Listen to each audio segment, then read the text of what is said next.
हाँ वाकई आज हम ना कृष्ण जी का जन्म करा रहे हैं। करण जिद कर रहा है।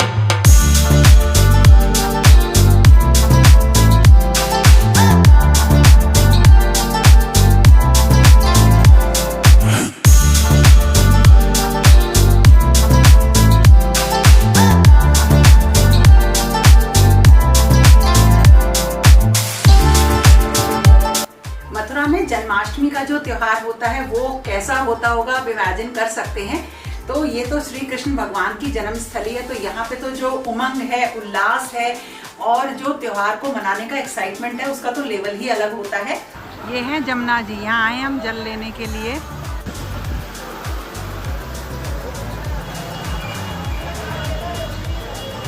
हम आए यहाँ जमुना मैया का जल लेने के लिए, जन्माष्टमी के लिए। करण आया है मेरे साथ।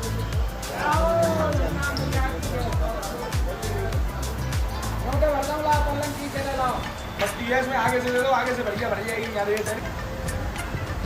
आगे क्या नॉर्मल जल है, यहाँ तक कोई यमुना जी की विराजमान नहीं है। तो इधर तो थोड़ा सा जल उतना साफ नहीं है, लेकिन उधर साफ जल मिल जाएगा। तो भैया भर रहे हैं जल।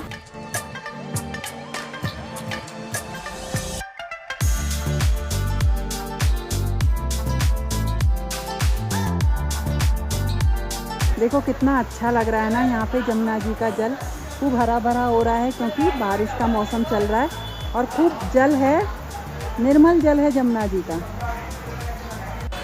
करण जिद कर रहा है बोट पे जाने की, लेकिन मुझे ना बहुत डर लगता है, मैं इसलिए नहीं जा रही।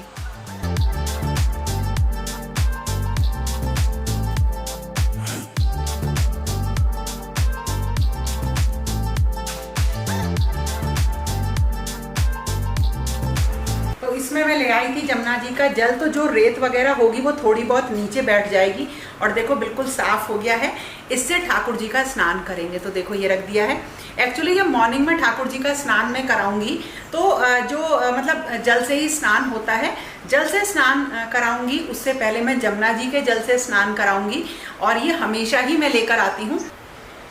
कोई भी जब त्योहार होता है तो मैं पीतल का कोई एक बर्तन ज़रूर लेती हूँ। इस बार नहीं लिया। मैंने आपको बताया था ना, जो मेरी कढ़ाई थी पीतल की और जो भगोना था ना, इसके अंदर मैंने कलई करा ली है। तो अब की बार जो ठाकुर जी के भोग बनेंगे वो इन्हीं बर्तनों में बनेंगे।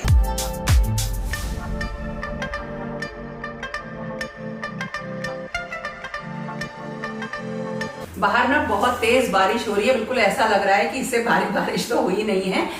खैर ये सारा वो सामान है जो धीरे धीरे करके मैंने जोड़ लिया है। इसमें से मैंने आपको जो ठाकुर जी की पोशाकें थी वो बता दी थी। जन्माष्टमी के दिन जो ठाकुर जी की पोशाक होती है वो मतलब हम पीले रंग की उसे पहनाते हैं, लेकिन इस बार मैंने पीले रंग की कोई भी पोशाक नहीं ली है। अलग अलग कलर की पोशाकें हैं, तो ये मैं इकट्ठी ले आई हूँ। जैसे अभी राधाष्टमी आएगी उसके लिए भी ले आई हूँ। अब मैं कौन से कलर की पहनाऊंगी वो मुझे नहीं पता है, क्योंकि मेरे पास बड़े वाले कृष्ण जी भी हैं। आप लोग कहते हो पीठ करके नहीं बैठना चाहिए, लेकिन मैं वीडियोस बनाती हूँ तो मैं भगवान से क्षमा मांग लेती हूँ। तो उनकी एक ये ड्रेस थी, इसके संग का मुझे दुपट्टा लेके आना था, तो वो भी मैं कल लेकर आ गई हूँ। और मैंने सोचा था कि ऑरेंज कलर का लूंगी, लेकिन मैंने ये ग्रीन कलर का उनके लिए एक दुपट्टा लिया है, थोड़ा सा कंट्रास्ट में। और मथुरा में ना भगवान जी की बहुत अच्छी अच्छी पोशाक मिलती हैं। आप अगर देखेंगे तो 60 रुपए से लेके 60,000 तक की ड्रेस मिल जाती है। स्वाभाविक सी बात है। इसके साथ ना भगवान जी को एक प्रसादी हम बांसुरी जो है भगवान जी को धारण कराते हैं। तो लकड़ी की बांसुरी हो तो लकड़ी की, या मैं इस तरीके की लेकर आई हूँ। अब की बार मीनाकारी की है ये, और इसमें बहुत ही सुंदर मोर बना हुआ है।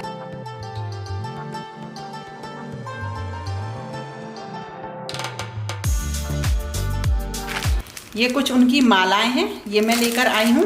और इसके अलावा ना ये मुकुट हैं, तो ये बहुत सुंदर सुंदर मुकुट आते हैं। तो इस बार मैंने कोई और श्रृंगार नहीं लिया है, बस मुकुट लिए हैं उनके। बहुत ही सुंदर ये मुकुट है, देखिए इस तरह का। ये कुछ नया है, हर ड्रेस के साथ चल जाता है, मैचिंग। ये लिया है इस तरह का। ये मैंने राधा रानी के लिए लिया है, तो इन्हें कृष्ण जी को धारण करा दें, राधा रानी को धारण करा दें, करा सकते हैं। लेकिन मुझे लगा कि कुछ नई सी चीज़ लेके चलूं, तो ये मैंने ले ली है अपनी राधा रानी के लिए।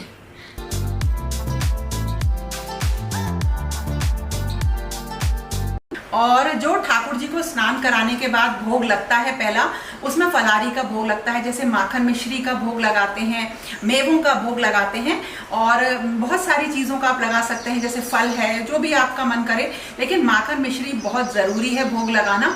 और जब कभी भी आप मक्खन बनाए ना तो मक्खन में क्या करें, थोड़ा सा केसर मिला लें, दूध में थोड़ा सा केसर को घोल के उसे मक्खन में अच्छी तरीके से मिला लें और उसी में थोड़ा सा मिश्री का पाउडर मिला दीजिए, मिश्री डाल दीजिए, तो एक बहुत बढ़िया माखन मिश्री का भोग तैयार होता है। तो पहला भोग तो ये लग जाता है। और दोपहरी के टाइम भी आप जो फलहारी का भोग बनाते हैं, जैसे पाग वगैरह का भोग बनता है, उसे लगा सकते हैं। और उसके बाद जो उनका अलग अलग भोग होते हैं, जैसे जो रात का भोग होता है उसमें जैसे पूरी थाली बनती है, वो फलहारी की नहीं होती। तो जो भी पकवान आप बनाना चाहते हैं बनाएं, लेकिन खीर ज़रूर बनाइएगा और कोशिश करिएगा कि हर चीज़ में जो है केसर का यूज़ आप ज़रूर करें।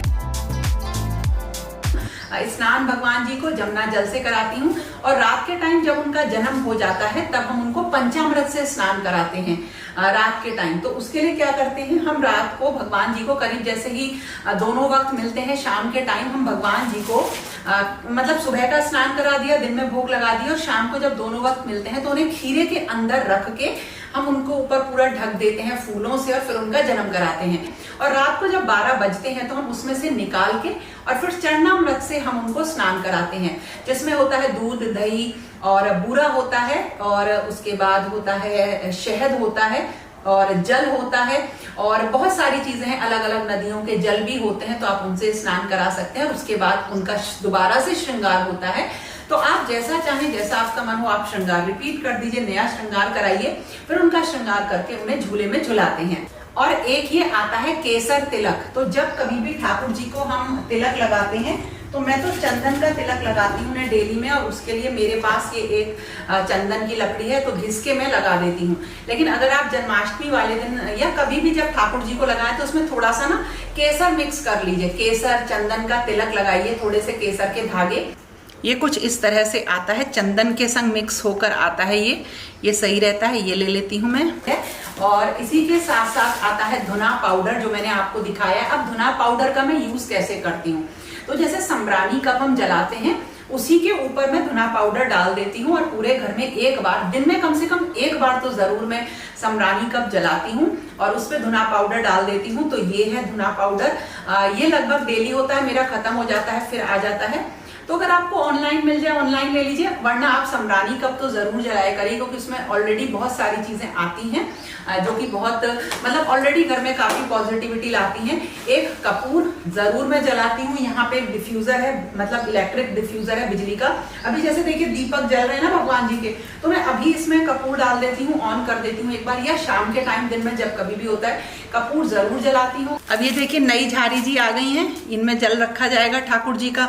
और जो पुरानी वाली थी वो थोड़ी सी इस तरीके से ना जल भरते भरते इसमें मॉइस्चर आ जाता है, तो यहाँ पे थोड़ी सी फफूंद लग जाती है।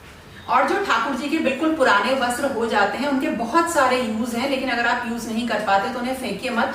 जैसे मैं जमुना जी गई तो अगर मैं कई जगह जमुना जी अलग भी हैं, जैसे यहाँ तो घाट बने हुए हैं, कहीं घाट नहीं है, तो वहां पे गड्ढा खोद के गहरा सा जमुना जी की रेत में, उसी के अंदर में ठाकुर जी के जो वस्त्र हैं उन्हें दबा देती हूँ। बहुत अच्छी अच्छी तरीके की खुशबुएं जो कि मेरे ठाकुर जी के पास हमेशा रहती हैं, जलती रहती हैं और घर बिल्कुल महकता रहता है। घर में घुसो ना जब ऊपर चढ़ के आओ तो अलग ही पता चल जाता है कि हाँ ये मंदिर है ना। तो ये तो हो गई ये सारी चीजें। इसके अलावा ठाकुर जी का जन्माष्टमी वाले दिन मैं 1-2 दिन पहले ही उनका एक जगह तैयार कर देती हूँ जहां पर मैं उनको विराजमान करूंगी। थोड़ा मंदिर से अलग हटा के करती हूँ क्योंकि उनकी सेवा अलग होती है। तो अब एक चीज है, देखिए जैसे कई सारी चीजें मैं इसलिए भी करती हूँ कि आपको अच्छी लगे, है ना, देखने में और सुंदर सजाऊंगी कि आपको मोटिवेशन मिले कि इस तरह से हमें करना चाहिए। पहले मैं ऐसा करती थी, अगर मैं आपसे कहूँ पहले इतना ज्यादा करती थी सजावट में जो ठाकुर जी का है, वो मैं इसलिए नहीं करती थी कि वो जो भाव होता है वो शायद तब इतना नहीं था जितना अब हो चुका है पिछले 8-9 सालों से। तो अगर सिर्फ भाव की वजह से वो चीज इतनी ग्रैंड नहीं होती थी, अदरवाइज तो चीजें मैं सारी करती थी। लेकिन इसका मतलब ये नहीं है कि मैं जॉब करती थी इसलिए मुझे समय नहीं मिलता था, लेकिन फिर भी मैं आपसे कहती हूँ अपने कंफर्ट के अकॉर्डिंग, अपने आराम के अकॉर्डिंग और अपने भाव, सबसे बड़ी बात है अपने भाव के हिसाब से ईश्वर की हमें सेवा करनी चाहिए।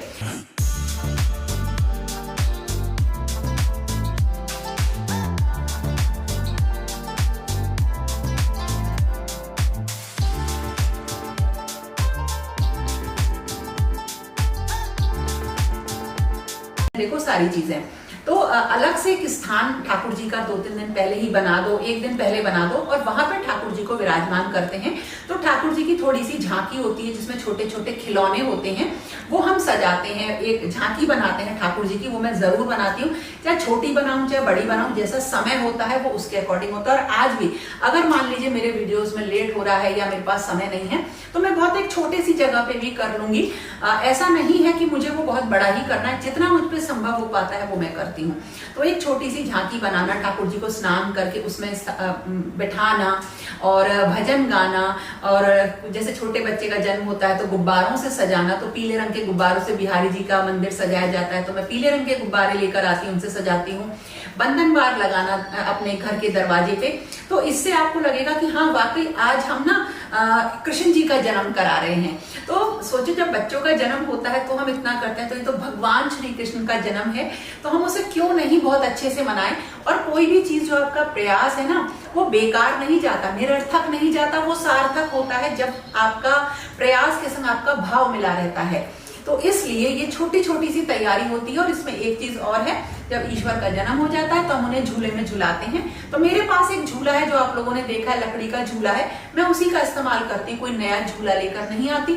सिंहासन भगवान जी के हैं, मैं उन्हीं सिंहासन का यूज करती हूँ, उन्हीं चौकी का यूज करती हूँ। अब आप कर रहे हैं उसमें, आप परेशान हो रहे हैं, मन नहीं कर रहा है फिर भी कर रहे हैं, तो ऐसे भाव से तो ईश्वर कभी प्रसन्न नहीं होते हैं। तो ये छोटी सी तैयारी थी मेरी। इसके अलावा शायद अब मुझे केवल जो सामान निकालना है, मेरा डेकोरेशन का जो सामान है ना, छोटे छोटे खिलौने वगैरह, वो मैं निकालूंगी और इन सबको मैं इस तरह से एक ही जगह रखती रहूंगी और तैयारी कर दूंगी और पाक बनाऊंगी, मतलब अलग अलग तरीके की चीजें बनाऊंगी। तो अपने भाव से पूजा करिए, ईश्वर का जन्म कराइए अपने घर में, उनकी जो भी चीजें आप कर सकते हैं वो करिए। ऐसा किसी को देखकर या कोई बहुत बड़ा कर रहा है उससे कभी भी कुछ भी करने की जरूरत नहीं है। तो दोस्तों ये था मेरा आज का वीडियो, पसंद आए तो लाइक जरूर करना। और आप लोगों ने शानू की जन्मदिन वाले दिन कल इतनी प्यारी प्यारी आप लोगों ने बधाइयां दी है कि दिल खुश हो गया, इतना आशीर्वाद दिया है, तो उसके लिए हाथ जोड़ के थैंक यू दोस्तों, थैंक यू बच्चों के ऊपर अपना इतना प्यार और आशीर्वाद देने के लिए। तो फिर मिलेंगे एक नए और इंटरेस्टिंग वीडियो के साथ, तब तक के लिए okay friends, thank you and bye bye.